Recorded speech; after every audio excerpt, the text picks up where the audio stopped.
Hola, queridos amigos. Hoy quiero hablar de la pérdida de investidura del profesor Antanas Mockus. Qué pesar, me da en realidad lástima de que el profesor Mockus pierda su curul en el Senado de la República. El profesor Mockus es uno de los pocos buenos políticos que hay en Colombia. Y de repeso, además de que son bien poquitos, del 5% creo de los políticos que hay en Colombia, de los buenos, se nos va. Entonces es una gran pérdida. Antanas Mockus, yo siento que me representa a mí como profesor, a mí como académico. Antanas Mockus es una persona brillante, es una persona que ha hecho historia en Colombia, es una persona que ha ocupado, no solamente ahorita que es senador, sino que ha sido rector de la Universidad Nacional, fue alcalde de Bogotá 2 veces, es el presidente natural de la Alianza Verde. O sea, es una persona de mucha influencia en Colombia y es una persona que ha enseñado a hablar a través de los signos, a través de los símbolos, en vez de a través de la violencia. Nos ha enseñado mucho de pedagogía ciudadana el profesor Antanas Mockus. Y es una lástima que se pierda esa imagen, que se pierda ese símbolo en el Congreso de la República.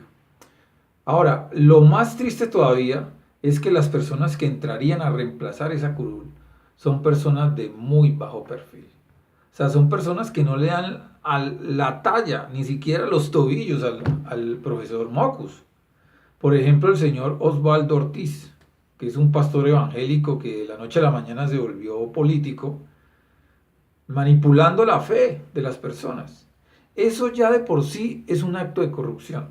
Utilizar la fe de las personas para hacer política es un acto de corrupción.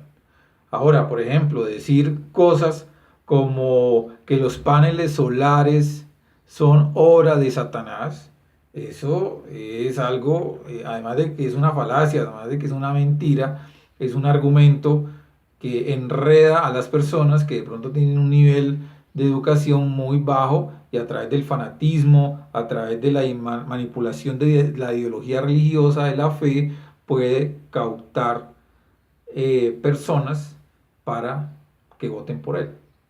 O sea, eso ya es un acto de corrupción. El señor Osvaldo Ortiz supuestamente representa a una porción de los cristianos, pero pues yo digo, ¿a qué tipo de cristianos representa el señor Ortiz? Yo, por ejemplo, soy cristiano, yo creo en Dios y creo en Jesucristo, y no me siento representado en nada en él. Es más, yo creo que el profesor Antanas Mockus, siendo ateo, representa muchos valores cristianos mejor que el señor Ortiz. El señor Ortiz es un anticristiano, podría decir yo, porque su campaña política se basó en cosas anticristianas, como por ejemplo hablar mal de las personas. En toda su campaña comenzó a hablar mal de otras personas, en vez de generar ideas, debates sanos, se basó en hablar mal. O sea, eso ya es algo anticristiano. En su campaña se basó también en hablar mal de los homosexuales. Eso también es anticristiano, porque está segregando una población, está segregando un sector de las comunidades que necesitan ser aceptadas, necesitan ser reconciliadas, necesitan ser reconocidas como iguales. Eso es anticristiano, porque el cristianismo lo que dice es que todos somos iguales, ¿no?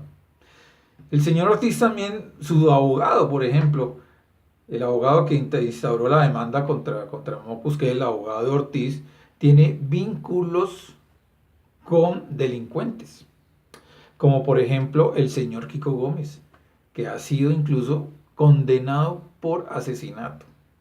Entonces miren las relaciones que maneja el señor Ortiz.